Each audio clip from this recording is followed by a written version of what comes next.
Thomas and the Shooting Star. It was a busy day on the island of Sodor.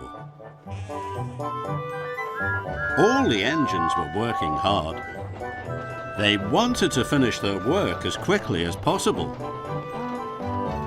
That night, a shooting star was going to flash across the sky. Anyone who saw it could make a wish. None of the engines had ever seen a shooting star before. As the sun started to set, the engines were watching the darkening sky. They were thinking about their wishes.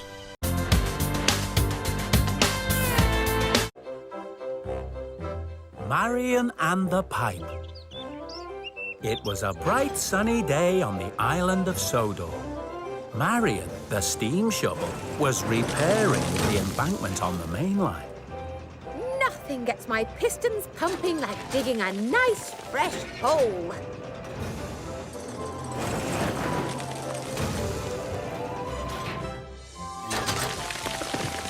The only thing Marion liked more than digging holes was telling the engines all the things she dug up from holes. Unfortunately, the other engines didn't always want to stop and listen to Marion's stories. Good morning, Percy. Did I tell you about the time I dug up a whole hoard of Roman coins? I think you have, Marion. Sorry. I've got cars to deliver.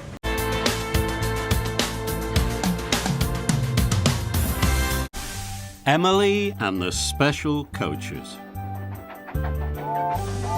It was summer on the island of Sodor. All the engines were excited. Gordon had set a new record for pulling the express. Emily was on her way to pick up two very special coaches. They had been newly painted to celebrate Gordon's record. The Fat Controller was going to present them to Gordon. Emily had stopped to take on water. Diesel pulled up alongside her. "You look very pleased with yourself," oiled Diesel. Emily told him all about Gordon's record and collecting the special coaches. "Gordon's not the only one who's special."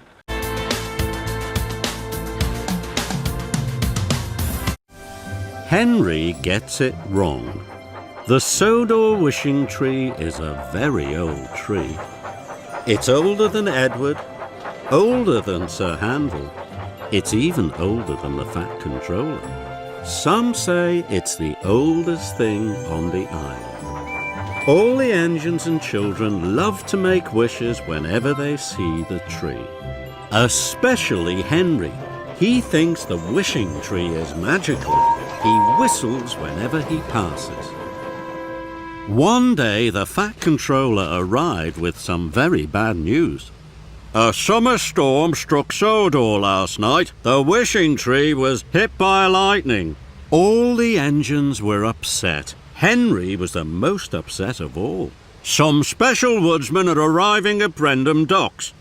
Henry, you must take them to the wishing tree right away." Henry knew this was an important job. They have to be back at Brendam Docks by tea time. That's when their boat leaves.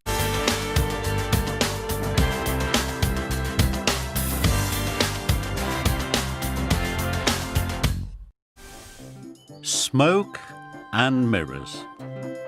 It was the day of the children's midsummer party. Thomas was on his way to Brendam Docks. He was to meet the Fat Controller and the Great Magician. The Great Magician was going to do a magic show at the party. As he pulled into the docks, the Fat Controller was waiting with the Great Magician. "At the end of the party, the Great Magician is going to do a big trick," boomed the Fat Controller. "I call it the grand finale. said the great magician, "and I need some very special things for it." Thomas thought this was very exciting. "You, Thomas, will collect them," added the Fat Controller, "and if you do your job well, you can be in the magic show." Thomas was happy.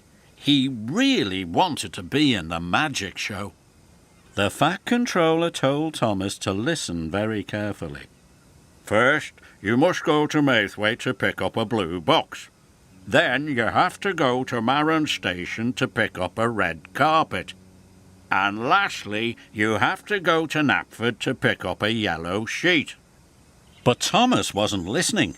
He was dreaming about being in the magic show.